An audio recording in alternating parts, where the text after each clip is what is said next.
Valentine's day और लुपरकेलिया का एक ही महीने में सेम तारीख के आसपास आना एक इत्तेफाक नहीं। रोम के लोगों ने दिमाग चलाकर इस त्योहार का नाम बदलकर वैलेंटाइंस डे के नाम से रख दिया और उन लोगों का मानना था कि जो लोग इस त्योहार में बलियां चढ़ाते हैं उस देवता को, उन लोगों को वो देवता बच्चे देता है। जो समझते हैं कि वैलेंटाइंस डे प्यार का त्योहार है, जी नहीं, ये पाप का त्योहार है। और पूरे वर्ल्ड का ये आज 5वें नंबर का सबसे कमर्शियल त्योहार है जिसको सबसे ज्यादा मनाया जाता है और जिसपे सेल परचेज बहुत ज्यादा होती है। तो कुछ चिन्ह आपको देखने को बहुत मिलते हैं जिसमें होता है एक बच्चा जिसके हाथ में तीर कमान है और एक तीर से भेदा गया हुआ दिल। क्या मतलब है इन दोनों चीजों का, जानते हैं परमेश्वर के कलाम में। 23 आयत में लिखा है, अतः उस जवान का कलेजा तीर से भेदा जाएगा, वह उस चिड़िया के समान है जो फंदे की ओर वेग से उड़े और ना जानती है कि उसमें मेरा प्राण जाएगा। और यह त्योहार केवल व्यभिचार को प्रमोट करता है। बहुत से लोग होटल्स बुक करते हैं, बहुत से लोग अपने घरों में व्यभिचार करते हैं जो शादीशुदा नहीं है। यह त्योहार सेक्सुअलिटी को प्रमोट करता है। जैसे किसी जानवर को कुर्बान करने के लिए पहले उसे खिलाया पिलाया जाता है, उसे पाला पोसा जाता है और बाद में उसे वध किया जाता है, वैसे ही लोग इस त्योहार में पहले गिफ्ट्स देते हैं और बाद में उनको एक पाप में गिराकर उनकी पूरी लाइफ का सत्यानाश कर देते हैं।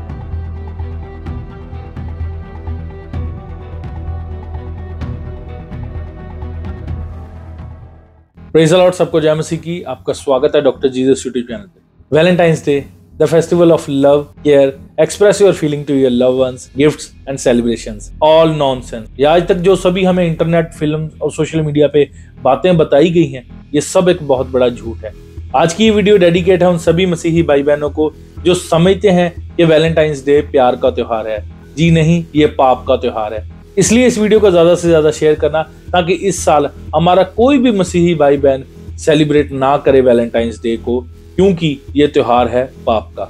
जैसे कि आप सभी जानते हैं, मिस्र और रोम शुरू से परमेश्वर के कलाम की खिलाफत करता रहा है। बाइबल में लिखा है जादूगरी करना एक पाप है। मिस्र के लोग जादूगरी करते हैं। परमेश्वर ने कहा मूर्ति पूजा एक पाप है, मगर ये लोग वो भी करते हैं। और परमेश्वर के कलाम को तोड़ने मरोड़ने की और भी बहुत सी चीजों इन्होंने की।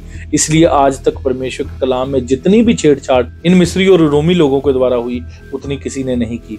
और तो और इन लोगों ने क्या किया, अपने शैतानी रिचुअल्स को, अपने फेस्टिवल्स को बाइबल के लोगों के साथ कनेक्ट करके या परमेश्वर के लोगों के साथ कनेक्ट करके लोगों को मनवाना शुरू करवा दिया, ताकि ये लोग ना जान पाए कि इन फेस्टिवल्स के पीछे की सच्चाई क्या है। वैलेंटाइंस डे के बारे में जानने से पहले हमें उसके इतिहास पे एक नजर मार लेनी चाहिए कि वैलेंटाइंस डे कब मनाना शुरू हुआ, कहां से शुरू हुआ और कैसे शुरू। इसके बारे में बहुत सी कहानियां इंटरनेट पे आपको मिल जाएंगी, मगर उनमें से एक कहानी आपके साथ शेयर करना चाहता हूं। इस कहानी को कनेक्ट किया जाता है सेंट वैलेंटाइन से, जो कि रोम के एक सेंट थे और वो परमेश्वर के कलाम को लोगों को बताते थे। और खास करके वो प्रसिद्ध इसलिए थे क्योंकि वो उन सैनिकों की शादियां करवाते थे जिनको शादी करना अलाउड नहीं था। रोम की मिलिट्री में काम करने के लिए आप में सिर्फ एक ही क्वालिटी होनी चाहिए कि आप कवारे होने चाहिए। कवारे इंसान को रोम की सल्तनत अपनी फौज में काम देती थी, क्योंकि रोम का मानना था कि जब तक ये लोग शादी नहीं करेंगे तब तक ये लोग अपने घर की चाह नहीं रखेंगे, ये छुट्टियां नहीं लेंगे और ज्यादा से ज्यादा हमारी मिलिट्री में काम करेंगे। इसलिए वो लोग इन सैनिकों को लंबे समय तक अपने तरीके से काम करवाते थे। मगर संत वैलेंटाइन उन लोगों की शादियां करवाते थे। इस बात का पता जब उस टाइम के किंग को लगा तो उन्होंने संत वैलेंटाइन को मौत की सजा दे दी। और जिस दिन उनकी मौत हुई उस दिन को कुछ सालों के बाद पॉप ने वैलेंटाइंस डे के नाम से प्रचलित कर दिया। अगर हम रोम के लोगों के इतिहास को पढ़ें तो जिस धर्म को ये मानते थे उस धर्म को कहा जाता था पेगन धर्म। अगर इसके बारे में विस्तार से जाने तो ये लोग मूर्तियों की पूजा करते थे, जानवरों की पूजा करते थे, कुदरती शक्तियों की पूजा करते थे, जो जिंदा एकमात्र परमेश्वर को नहीं जानते थे। इन्होंने अपने लिए खुद के परमेश्वर बनाए हुए। इनका त्योहार फरवरी के महीने में आता था जिसका नाम था लुपरकेलिया। इस त्योहार के बारे में बहुत सी कहानियां प्रचलित हैं। इसमें ये लोग एक भेड़िए की पूजा करते थे जिसने 2 बच्चों को बचाया था और पाला था। इसके बारे में पूरी कहानी आपको इंटरनेट पे मिल जाएगी, मगर आज की इस वीडियो में इस विषय पे हम बात नहीं करेंगे। इस त्योहार के बारे में अगर बात करें, ये लोग जब ये इस त्योहार को मनाते थे तो ये बकरों और कुत्तों की बलियां करते थे। और जब ये बकरों और कुत्तों की बलियां करते थे तो ये लोग पूरे नग्न होकर युवक इस त्योहार को मनाते थे और उनकी खालों की बेल्ट्स बनाकर ये नग्न लड़के लड़कियों के ऊपर मारते थे। और लोगों का ये मानना था कि इससे लड़कियों की फर्टिलिटी, बच्चा पैदा करने की क्षमता बढ़ती है और लोगों में बच्चा पैदा करने के चांसेस ज्यादा होते हैं। और ये लोग इस देवता को जिसके नाम पे ये त्योहार मनाते थे उसको फर्टिलिटी का, बच्चा पैदा करने का देवता कहते थे और उन लोगों का मानना था कि जो लोग इस त्योहार में बलियां चढ़ाते हैं उस देवता को, उन लोगों को वो देवता बच्चे देता है, इसलिए ये लोग इस त्योहार को मनाते थे।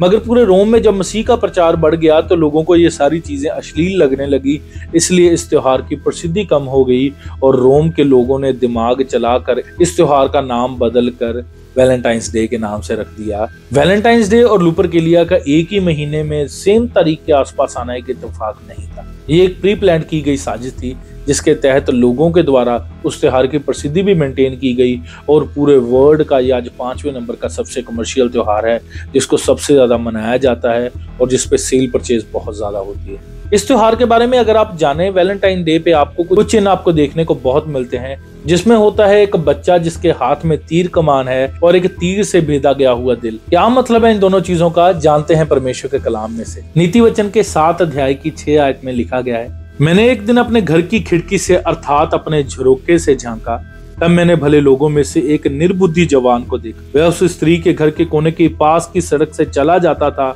और उसने उसके घर का मार्ग लिया।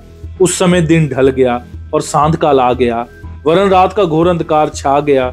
और देखो उसे एक स्त्री मिली जिसका वेश वेश्या का था और वह बड़ी धुत थी, वह शांति रहित और चंचल थी और वह अपने घर में नहीं ठहरती थी। कभी वह सड़क में, कभी चौक में पाई जाती और एक एक कोने पर वह बाट जोती थी। तब उसने उस जवान को पकड़कर चूमा और निर्लज्जता की चेष्टा करते हुए उससे कहा, मुझे मेल बलियां चढ़ाने थे और मैंने अपनी मन्नतें आज ही पूरी की हैं। इस कारण मैं तुझसे भेंट करने को निकली। मैं तेरे दर्शन की खोजी थी और अब पाया है। मैंने अपने पलंग के बिछौने पर मिस्र की बेल बूटी वाले कपड़े बिछाए हैं। मैंने अपने बिछौने पर गंधरस, अगर और दालचीनी छिड़की है। इसलिए अब चल, हम प्रेम से भोर तक जी बहलाते रहें, हम परस्पर की प्रीति से आनंदित रहें, क्योंकि मेरा पति घर में नहीं है, वह दूर देश में चला गया है। वह चांदी की थैली ले गया है और पूर्णमासी को लौटेगा। ऐसी बातें कहकर उसने उसको अपनी प्रबल माया में फंसा लिया और अपनी चिकनी चुपड़ी बातों से उसको अपने वश में कर लिया। वह तुरंत उसके पीछे हो लिया, जैसे बैल कसाई खाने को या जैसे बेड़ी पहने हुए कोई मूढ़ ताड़ना पाने को जाता है। 23 आयत में लिखा है, अतः उस जवान का कलेजा तीर से भेदा जाएगा। वह उस चिड़िया के समान है जो फंदे की ओर वेग से उड़े और ना जानती है कि उसमें मेरा प्राण जाएगा। अब हे मेरे पुत्र, मेरी सुन और मेरी बातों पर मन लगाओ। तेरा मन ऐसी स्त्री के मार्ग की ओर ना फिरे और उसकी डगरों में भूल कर ना जाना, क्योंकि बहुत से लोग उसके द्वारा मरे पड़े हैं। उसके घात किए हुओं की एक बड़ी संख्या होगी। उसका घर अधोलोक का मार्ग है, वह मृत्यु के घर तक पहुंचाता है। परमेश्वर के इस वचन के पढ़े और सुने जाने से परमेश्वर की आशीष और बरकत। परमेश्वर के कलाम में साफ साफ लिखा गया है कि उस जवान का कलेजा तीर से भेदा जाएगा। आप नीति वचन की किताब से इस पूरे चैप्टर को पढ़ सकते हैं। 7वें अध्याय को मैंने पढ़ा, आप भी अपने घर में इसको पढ़ सकते हैं और जान सकते हैं कि कैसे का व्यभिचारी इंसान का हाल होता है। और यह त्योहार केवल व्यभिचार को प्रमोट करता है। बहुत से लोग होटल्स बुक करते हैं, बहुत से लोग अपने घरों में व्यभिचार करते हैं जो शादीशुदा नहीं है। लोग समझते हैं त्योहार शायद प्रेम का त्योहार है। जी नहीं, यह त्योहार सेक्सुअलिटी को प्रमोट करता है। जैसे किसी जानवर को कुर्बान करने के लिए पहले उसे खिलाया पिलाया जाता है, उसे पाला पोसा जाता है और बाद में उसे वध किया जाता है, वैसे ही लोग इस त्योहार में पहले गिफ्ट्स देते हैं, बहुत सी चीजें बांटते हैं अपने लव वंस को और बाद में उनको एक पाप में गिराकर उनकी पूरी लाइफ का सत्यानाश कर देते हैं। मैं अपने उन सभी जवान भाई बहनों को कहना चाहता हूं जो इस प्रकार के पापों में पड़े हुए हैं, मेरा परमेश्वर आपको बुद्धि दे, क्योंकि परमेश्वर के कलाम में लिखा है व्यभिचारी इंसान की नाम धराई को कोई खत्म ना कर सकेगा। परमेश्वर व्यभिचारी इंसान को पसंद नहीं करता। हाँ, खुदा माफ जरूर करता है, मगर वो ऊंची पोजीशंस पे नहीं जाते।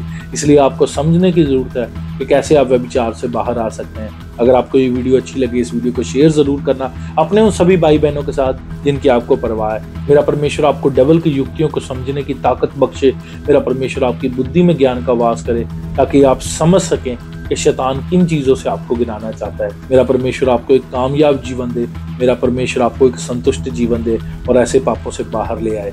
प्रभु आपको सबको बरकत दे। आप सब सुनने वाले परमेश्वर के इस कलाम के द्वारा बरकत पाए। प्रभु आप सबके साथ। आमीन, आमीन और आमीन।